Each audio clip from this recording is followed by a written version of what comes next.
More than 5,000 years ago, along the fertile banks of the Nile River, a new civilization began to take shape. This was the early dynastic period of Egypt, a time stretching from about 3100 to 2686 BCE. At its heart stood a single remarkable figure, King Narmer, known as Menes. He is remembered as the first pharaoh to unite the two lands of Upper Egypt and Lower Egypt, the valley of the Nile and its wide delta. Legends say Narmer ruled for an astonishing 67 years, guiding Egypt through its very first chapter as one kingdom. Archaeologists today remember him through a masterpiece of ancient art, the Narmer Fallet, a carved stone tablet discovered in a temple at Hierakonpolis. On it, Narmer wears the tall white crown of Upper Egypt and holds a kneeling enemy by the hair, perhaps symbolizing Lower Egypt. It's an image of power and unity, one land brought together under a single ruler. The exact date of this event is uncertain, but most historians place it around 3000 BCE. Some believe the two kingdoms may have joined and separated before the Narmer's time, but it was Narmer who made the unification law. From that moment on, every pharaoh was shown wearing both crowns, the white of Upper Egypt and the red of Lower Egypt, a lasting symbol of a united land. Narmer also founded Egypt's first great capital, Nefer, later known to the Greeks as Memphis. It stood about 12 miles or 19 kilometers south of modern Cairo, on the west bank of the Nile. Memphis would remain Egypt's principal city for more than 1,000 years until Thebes rose to prominence around 1300 BC. Just south of Memphis lay the vast royal cemetery of Saqqara, a place of stone tombs called mastabas. These freestanding monuments were built for kings and nobles. Their walls were covered with carvings showing scenes of daily life, hunting, farming, feasting, images of the world the dead hope to enjoy again in the afterlife. The Egyptians believed deeply in life after death. To them, death was not an end but a continuation, another chapter of the same story. But to live again, the body had to remain intact. If it decayed, the soul couldn't return to it.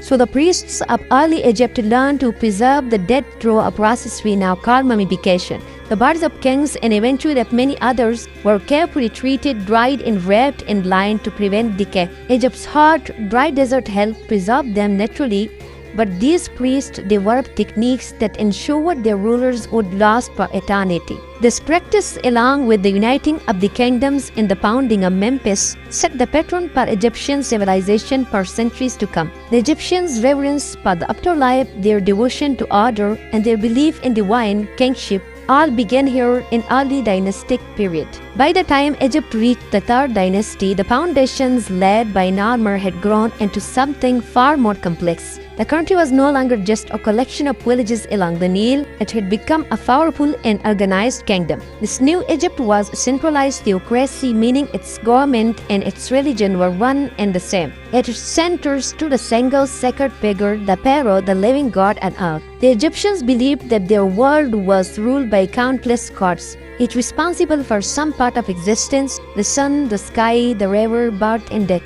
Every moment of life, every event in nature was thought to be controlled by these divine forces. To keep the balance of the universe, the Egyptians needed someone to communicate with these gods, someone both human and divine. That person was the pharaoh. In their eyes, the pharaoh was not merely a ruler, he was the bridge between mortal life and eternity, a link between humans and the gods who created them. Only the pharaoh could perform the sacred rituals that maintained Ma'at, the principle of truth, balance, order and justice. If Ma'at was preserved, the land would prosper.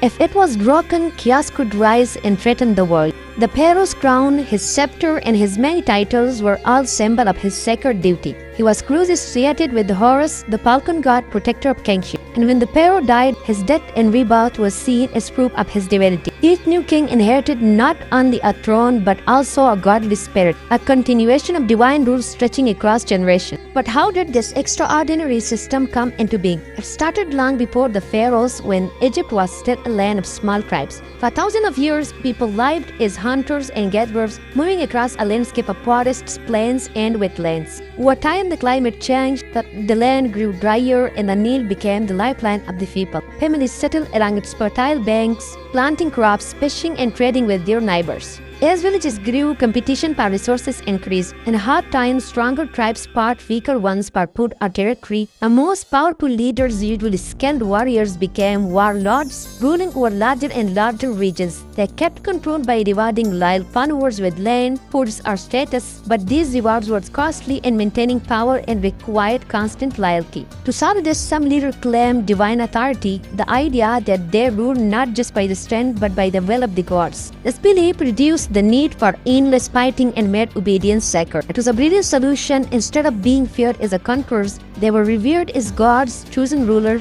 From this idea emerged the concept of divine kingship, the foundation of Egyptian monarchy. In Egypt, this belief was reinforced every year by the life-giving flood of the Nile. The river's rise and fall determined whether the people could starve or thrive. A good flood meant fertile soil and abundant harvests. A low flood meant famine, and a flood too high could wash away entire villages. The Egyptians believed that on a strong king, one who could command engineers, laborers, and priests, could manage the Nile's water and keep the people safe. It was natural to believe that such a king must be divine, able to call upon the gods who controlled the forces of nature. When the floods were kind and the harvests were good, the people gave thanks to both their gods and their pharaoh, believing that his favor with the divine had saved them. Through this sacred relationship between the king, the gods, and the Nile, Egypt's political and religious system became deeply intertwined. Faith was no longer separate from power, it was power. And so under the guidance of these divine kings, Egypt entered an era of stability